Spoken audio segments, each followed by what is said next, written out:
Welcome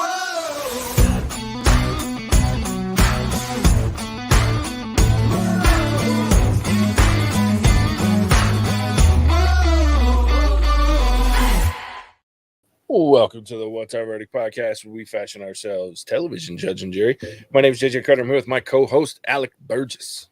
Let's get it. We appreciate you tuning in live. Go ahead and hit that follow, subscribe, like, bell notification buttons. Tell a friend about us. Tell a comic book nerd about us, because you got to be one to keep wanting to watch this show right now. But yeah, so there it is. We are live. We appreciate you tuning in. We are going to be talking about Secret Invasion, Season 1, Episode 2. I want to say there's a lot to talk about, but there's not. Yeah, so, look. Man, it's a political thriller, and I'm bored. Like, Thank you. Yeah, like, I guess, I don't know. Like, there's a part of, look, I'm a nerd, and we know that. So, there's a part of me that's not bored because it's Samuel L. Jackson, and it's seeing this version, even though it's very different than the comic version of like this storyline of Secret Invasion playing out. You know, you got Ben Mendelsohn, you got Amelia Clark, you got Kingsley Benadir. I mean, you got a lot of great talent in this show. Marvel staple, they figure it out. They get a lot of talent. However, like, other than a train scene and a really badass torture scene with a crazy freaking MI6 lady, like, I just was like, whatever. It's there. You got 6 episodes. You're 2 down, and I'm like, we gonna get somewhere this week? Like, you know what I mean? I don't know. Oh, she fell asleep. Yeah, about watching this. Yeah, and she woke up, and she, like, near the end, she's like, "What happened?" And I was like, "I don't even know." Nothing really. I mean, there was didn't really miss out, to be honest. Yeah, there was a little bit of exposition. There was some, and like I said, don't get me wrong. Look, the train scene between Ben Mendelsohn, Samuel L. Jackson, very intriguing. I like that because those two are like insanely good, right? And then there were some little Easter eggs, right? Like, so we get the play on the whole Super Skrull, and even in the train, like, he mentions the other group of Skrulls that are following Emperor. I can't remember the name. It's a weird name in the comics, and they kind of watered it down for the show. But that Emperor is the one that does like in the comics, he's the one that does like the genetic altering for the Super Skrulls, which are the Skrulls with superpowers and things like that. And we've seen now in the new Skrullos that's what they're working on, is some form of enhancing the Skrulls. And we've seen in the preview, like, well, and it laughed because they showed like the different harvested DNA that they have. So they have like the Ice Hound from Thor. They have the Cull Obsidian from what's his faces, the Children of Thanos, the big guy. They have Groot, who we've seen in the preview. If you watch the preview, there's a point where the bad guy, I can't think of his Gravik has like Groot arms later on, so he stretches out, so he obviously is going to get Groot DNA. So, I mean, they're going to introduce the Super Skrulls, and then they really quickly explain away why the Avengers aren't here, that was a fun Easter egg. Well, if they're here, somebody will copy them, and then they're, and that's because that's exactly what happens in the comics. They become terrorists. It's just an ugly deal. But outside of those few moments, it's an hour that I'm like, we did not do anything that's kept me super interested. And if you can't keep me, a comic book nerd, super interested, like, you're not doing it right. You know what I mean? Yeah, it was just more of the same, where at the end I was not, like, I'm not looking forward to next week. Yeah. And it's for completely different reasons than I haven't looked forward to next week for other Marvel shows, because the content is there. Sure. Right? Like you said, it has moments. Like the, crazy refrigerated torture scene. Like, Holy shit. That bitch is nuts, dude. Oh my gosh. I like her. That was cool. Or you have this, underlying intrigue where you have this Skrull council, and there's cool elements to this, but it does not grab my attention enough to where I want to watch next week. Yeah. I would care less. I'm not invested into it. I'm not being left on any kind of real big cliffhanger where, what's going to happen next? I need to know. Like, I can predict when the end of this episode is coming about 5 minutes before it shows up. Yep. And that's not with checking how much time is left in the episode. I do that as well, but sure. You can just tell. And so it doesn't feel like a TV show. It feels like a movie that they cut up into a miniseries. Yeah. And if you're going to do that, you got to release it all at once or in batches. Yep. Agreed. Because, I'm bored. Bored to watch.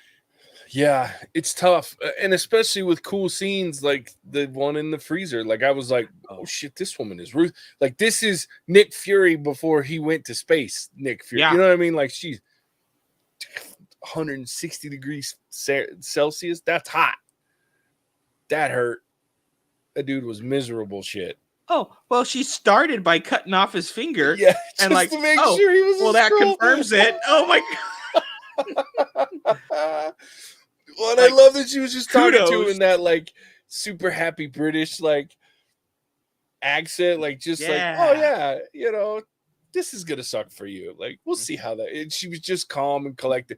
Yeah, like I loved that moment. Like, that was worth every second seeing that. And then I liked even like the Rhodey versus Fury piece, like where Rhodey's throwing everything back in his face, and like, like that was interesting to me. I like that dynamic. The fact that, and I will say this, that I like that Fury is old, and you can see he's not some bad, like you remember Winter Soldier when he gets attacked in that truck, like this dude's not going down without a fight.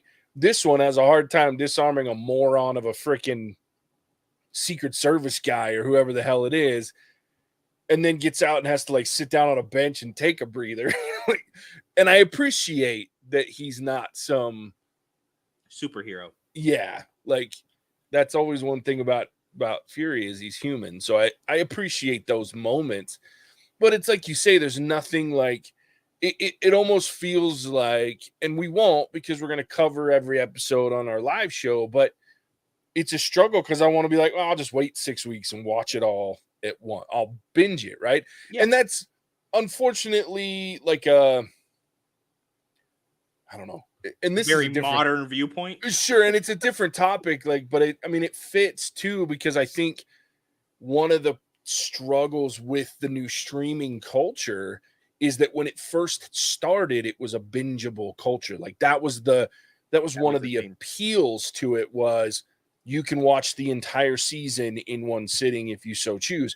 But now that the streaming wars are on, like we need more ratings, even though ratings aren't a thing for streamers. We want, so we drag this shit out.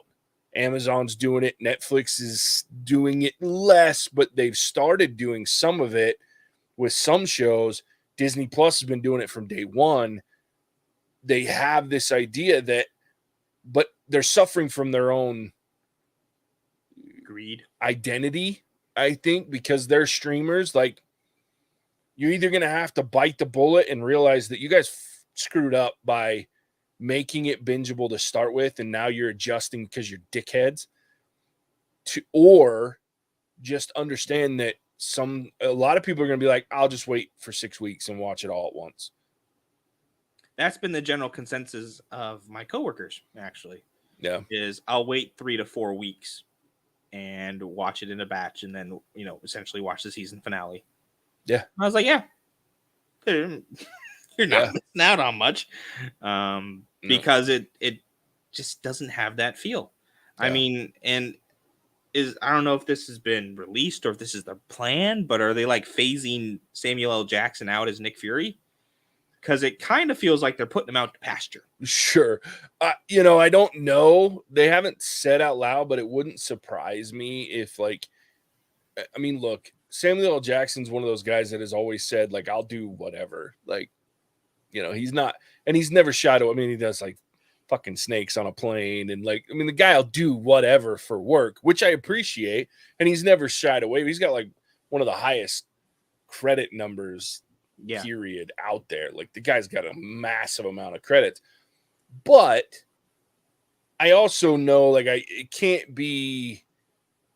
He's getting up there in age. Like, I mean, he's got, I don't know. I can't say that. I shouldn't say that because the guy's got another 10 credits, like, over the next year through, you know what I mean? Like, in pre-production, post-production. So it's not like he's slowing down. And I know he's going to be in the movie The Marvels later this year or next year if it gets pushed again. So it's not like he's going to stop. So I don't know. It's a possibility, but I think you'll see him at least through the Marvels, maybe a little bit later. It's kind of tough because he was like that guy, and they just haven't established anybody to replace anybody. Yeah. Yet. You know what I mean? Like, that's why I feel a little weird, because it seems like an exit story for Nick Fury. He lost, Agent Hill, right-hand person. Yeah. Lost his job, essentially, got fired by Rhodey of all people. Left Saber, is stuck in somewhere in Slovakia or Moscow or whatever it is, somewhere in Eastern Europe. And it just feels like an exit strategy.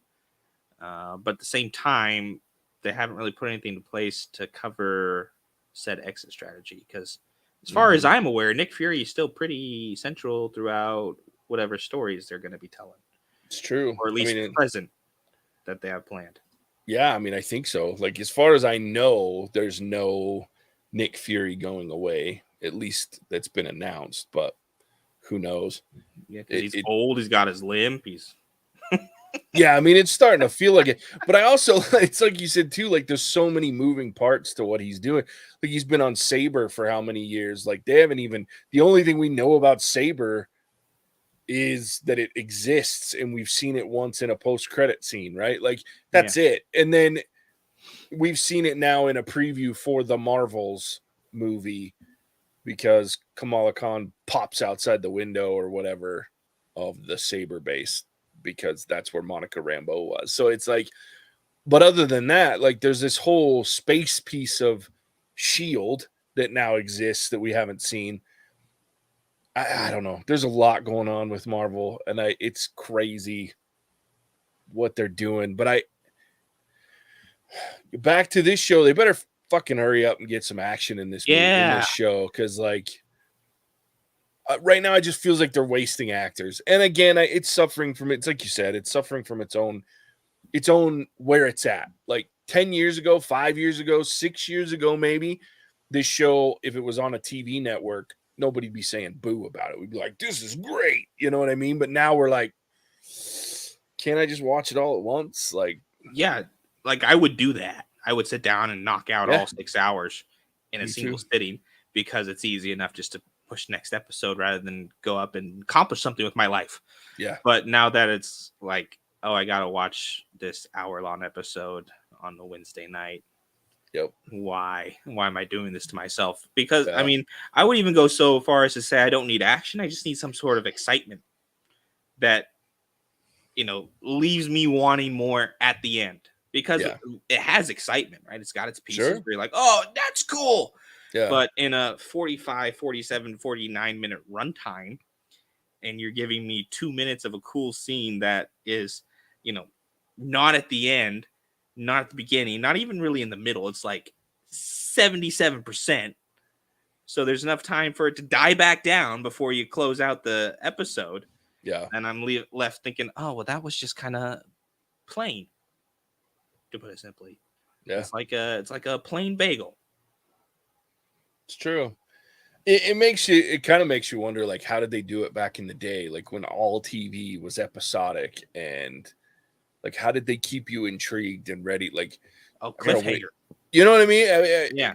Yeah. And I mean, I guess they're trying. They're just failing. Like, because even the cliffhanger at the end of this, the problem is it's not a real cliffhanger. It's a okay, that wasn't a joke when they said back in Civil War or whatever, or not Civil War, but Winter Soldier, that Fury has a wife. Like, that's not a joke. Okay, and she's a Skrull. Interesting. But I go, okay, they'll tell me more about her, I guess, next time. Like, it's not like I'm like, I need to know now. Like, that's I guess I don't know. It's a weird deal. And I think some of it's the writing. I think some of it's the world we live in now. But this show is certainly, and it's not the first show. This show, we sit and shit on it. It's still the best thing Marvel's put out in TV. Hands down. For a while. Easy. I would venture to say, because I didn't love, like, I liked a lot of the Falcon and the Winter Soldier, but I didn't love all of it.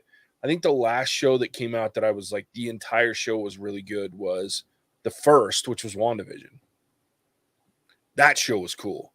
That show, I was like, I need more right now, because I was pissed that but they were short episodes, and every one of them was like, what's the genre going to be next week? And what's, you know what I mean? It was so cool. It plays out like a TV show should. Yeah. Where recently, because I mean, I even felt the same, I felt the same way you feel about WandaVision, about Moon Knight, right? Oh, that's true. Moon Knight was great. Know what was happening next. They would end it in I think they ended one episode where all of a sudden Mark's in Egypt. Yeah. Right? And it's like, oh, what? Yeah. And so you take that kind of formula and then you put it over this, and like the story wraps up in Secret Invasion, right? Like you said, if they had ended kind of the episode with just showing Fury's wife as a Skrull chopping kind of the vegetables, then him walking in the door, cut it there. Yeah, that's fair. Because now I'm like, oh, what? Well, who is this? Who is this? What am I, and hop on the internet and start searching. You get kind of the buzz going about it. Yeah. Versus now that kind of intrigue has all been wrapped up, right? Sure. Okay, that's his wife, and we'll figure out more about her later. Cool. That's fair. There is some episodic resolution at the end of each one, right? Like, that story comes to full circle. There's nothing that, well, and it's interesting because this is, so Casey loves to binge. Like, it's an addiction for her. Because so when she works, like, she'll work and she'll have stuff on the background. Like, I can't do that. If I got stuff going, I'm like paying attention on whatever's most interesting, right? So I can't work and have TV on it. It just doesn't work. But she can, because she doesn't pay attention to what's in the background. Like, if she's working, and it keeps her kind of sane. Like, I have to have like music with no lyrics. That's what I have in the background. She turns on television. Like right now, like she's in sewing. She's making a quilt of all things. And I know, because she's a badass. So she's making a quilt. And she has like, we've been sitting with CSI, the original CSI in Vegas, playing, and we're already up to like season 12 because it just plays constantly in my house over the last few weeks. Well, one thing that I find when I watch these old episodic shows that were pre-binge, streaming giants things, is even those ones where the episodes wrapped up every week, like, it left you enough intrigue with like those overarching storylines, like a serial killer on CSI, like they would just hit something. Yeah, and so you're like, oh shit. Or what they would do, which the streaming giants piss me off that they don't do, except for Amazon. Amazon does it, and they have a preview for the next week. Because that was the other thing that they used to do with these episodic shows is you'd watch your episode, and then they would trailer next week, coming up on whatever show. Yeah. Amazon does it, and it works when they're doing episodic. I'm like, son of a bitch, now I can't wait. Right? I want to watch. Disney Plus, Netflix, because Netflix is still mostly like binging, but like Paramount Plus, like even Apple TV, like none of them do the preview because they feel like they don't need to. But I'm like, that would help you. Like if I finished this episode and they immediately turned around and gave me a teaser, a 10, 15 second teaser for what's coming next. And there was some crazy shit like, Fury's wife. We don't know if she's going to turn on him or not because of this whole thing. Like, I'd be more interested in waiting till next week, right? So I think there's a formula that they're missing or they haven't figured out. We need to go back to what we did before you could watch everything all at once. Anyway, I love that we're talking about streaming shit instead of but there's nothing to talk about with this show. Yeah, there wasn't really anything that happened, to be honest. Yeah. I mean, I guess you could throw in that, this council meeting that they had where you find out that the Skrull have taken over a lot of governments in the European Union. In NATO? Yeah, and NATO apparently running NATO. Yeah. So, I mean, that was kind of interesting, but again, you knew what was going to happen before it even happened. Yeah. Well, and even that, the most exciting part was like, I was like, oh, Shooter McGavin is a freaking Skrull. Yeah. And then I just kept waiting to like, hey man, you want to go get some grub? Like, that's all. You want to go to the Sizzler and get some grub? Like, that's all I can think. So yeah, I mean, it's tough. Like, and I want this show to be successful because the story is interesting, and I really like intriguing political dramas, like spy thrillers, things like that. Yes. But right now, it's missing a lot of the thriller part of spy thriller. Yeah, it has all the pieces. It's just I think they filmed it all in one big stream and then just said cut. Yep. Because that's the way it feels like. It's very linear, very flowy. It just doesn't make sense in a lot of places why they do what they do. When you have this all-star cast, you have an all-star level of content, and it's previously been untapped in the MCU aside from a little bit with the Captain Marvel movie, which was not my favorite, but I mean, you have so much that you can do, right? You're not restricted to other storylines like the Avengers storyline or Spider-Man or anything like that. You have places to go in this content. Like, why are you sticking to such a one small area, first of all, and two, with really kind of it's almost like it's TV episode writing 101. Yeah. Right. They're sticking straight to the basics, not taking a risk, not interested in doing anything except checking off that they got Secret Invasion off their to-do list. Yeah. Okay, we're done. Perfect. Check mark. Yep. Move on to the next project. Yeah. Well, and it's sad too, because like you have like the whole Gaia Gravik storyline that I just feel like they're so heavy-handed with it, where she's like the planted spy that's been turned because Gravik had her mom killed. And I'm like, dude, you could have played this so differently. Like, she still could have been the plant and she turns on him in the end. But at the same time, like, do it in a way that you don't think it's coming. Like, make it feel like you're subverting expectations. Like, Gaia is Talos's daughter, but she doesn't give a shit anymore. Like, she is full on Gravik's guy, right? Like, that would have been, and like, Talos tells her mom's dead. I don't give a shit. She was on the wrong side of this deal. Like, she wouldn't have been if she, if you guys hadn't been morons, whatever it was. I'm okay. Like, I would have been like, that's cold-blooded, and I'm okay with it, right? Like, because they're at war, right? They're in a way they're at war, and so it's like, I'm down with that. And then like have the twist be, oh shit, not so much there, because that would have been exciting. But now I'm like, oh God, okay, we're gonna have to deal with this whole, he's suspicious of her and she's like trying to figure it all out. So she's the inside,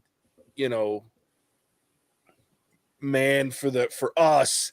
It has nothing to do with her being in a shitty position. It's, we need exposition and information from the inside of the Skrulls, so that's why she's there. And I'm just like, ugh. It's so heavy-handed. So anyway, it's just me. And again, I say all this, I'm enjoying the show. It could be much, much better. Oh, hands down. Yeah. Because we've seen much, much better out of them. Yeah. We know it's there, but recently, anyway, it feels like they're just half-assing everything that they're putting out. Mm-hmm. To the point of, I would even wager that the teams that are working on it are sick of putting out comic book content, to the point where they are just so annoyed that they're going to throw together whatever dog shit they can get past, That's fair. the quality control, just to be done with it and then transfer into a different department. Probably not wrong.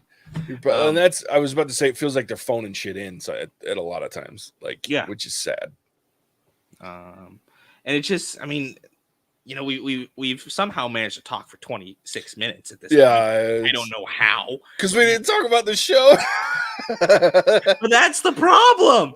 I mean, you're not leaving enough to really talk about. The most I have at the end of this episode is you wait. Right? Yeah. Wait a couple weeks, binge it. Yeah. Because that's good advice. Because then you have 4 episodes, right? And between those 4 episodes, you can cobble together enough content that would have made one episode that makes sense. Yeah. Yep. It's fair. Well, we even talked about one of them previous to this one where we were like, I wish we'd have just watched 3 of them at a time. You know what I mean? Yeah. Because then it was like, by the time we got to the 3rd one, I was like, oh, this was good. But it took a minute, which is, it was the Andor. Star Wars one. It was Andor. That's right. We were like, we should have watched. Yeah, it should have been it's good they released the first 2, because otherwise I'd have been like, oh, geez. Yeah. So, yeah, I mean, there's 4 left. The one good thing is it's only 6 episodes. I said this last time. At least it's not 9 like we had to deal with She-Hulk. And I am enjoying the story. I wish it was a little differently done and a little more and I feel bad because they had the blueprint with Winter Soldier. That's why Winter Soldier is one of my favorite movies, because it was gritty. They had it was like the intrigue was there. There was a little bit of confusion. There was like, what the shit's going on? And this one, they're telegraphing a lot. And the only person that I'm super, super, super interested in following, besides the fact that I love Samuel L. Jackson on screen, I love Ben Mendelsohn on screen, but I want to watch more Olivia Colman. I want to see more of the British freak, the MI6 chick. I'm like, can I just watch her torture people for 6 episodes? Because that was hilarious. Dope. That was dope. Like, I like her. And I liked her in the first episode when she was bantering with Fury. Yeah. But I really, I have a mad, because she's still Fury. Like, I don't give a shit. I need to get this information, and I will get this information, and then we'll move on from there. So... Well, it's also even to the point where she knew she was working on a shortened timeline. Yeah. Because they were coming. To be so calm and collected and still know that, Gravik's on his way. Yeah. It's TikTok time to go, but still having that kind of, devil may care attitude about the whole thing. Yeah. Seeing that, was that hard? It was great. Okay, we're gonna go with the hard way. All right, the other way. I got it. And then just snip right when. It's absolutely brutal. Now that that's confirmed, let's go ahead and we'll wrap up this episode of episode 2 of season 1 of Secret Invasion. We'll be back next week. Complicatedly, because you're traveling next week, right? I am traveling next week.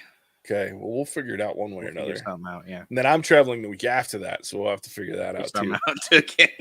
Unless you guys all hate this show so much, you don't want us to review it anymore. That's fair too. And if you do, tell us in the comments down below. Don't encourage them too much. Well, I'm back on Thursday, so I'm going to get back from my flight, and then we'll do this. So that's nice. There it is. But yeah, so. Alec, tell everybody where they can find us when they're not hanging out with us live. Happy to. So thank you once again for tuning into our review of Marvel's Secret Invasion, episode 2. Still not sure what to think on for this show. I would love some other feedback from other comic book nerds and those who know more about the whole show than I do, because I simply don't have the excitement that I need for a weekly release. And I'm curious if you guys have a solution. Leave us a comment and let us know, or just give us a like. We like the feedback. We need the validation on our content. At this time, though, I would like to extend a very special shout out to our current patron, Billy Mitchell's Joystick. We appreciate you and your shenanigans. Patreon is where a lot of our recent activity has been happening, guys. Voting on monthly categories that we're doing, movie picks, behind the scenes content, and other bonus episodes is pretty much kind of where all the magic happens with Billy Mitchell and his joystick. If Patreon isn't your thing, no problem. You can find our content everywhere you get your podcasts. With that, I'll send it back to the King of Crash, the Sultan of SWAT, a JJ. Yeah. Sweet. Thanks, Alec. Yeah, man. It was fun. I just looked at, I shouldn't have done it, but I looked at IMDb and they have Kobe Smulders for all 6 episodes. And I'm like, wait. She's in a box, bro. I was just saying, they just took her back to the States in a box or in London in a box. I don't know. What the fuck's going on? So it's got to be flashbacks then, right? Yeah, I would hope so. And then there's rumors that that character in some way, shape, or form will be in the Marvels. So, but I mean, we also have a whole race of shape-shifting aliens that can. Good. So we'll see how that goes. It's be great. I know, but yeah. So that's how we'll end this episode. So thanks for tuning in. As always, we appreciate it, and we will catch you on the next one. Hasta la vista, baby. Cinemagical. Whoa!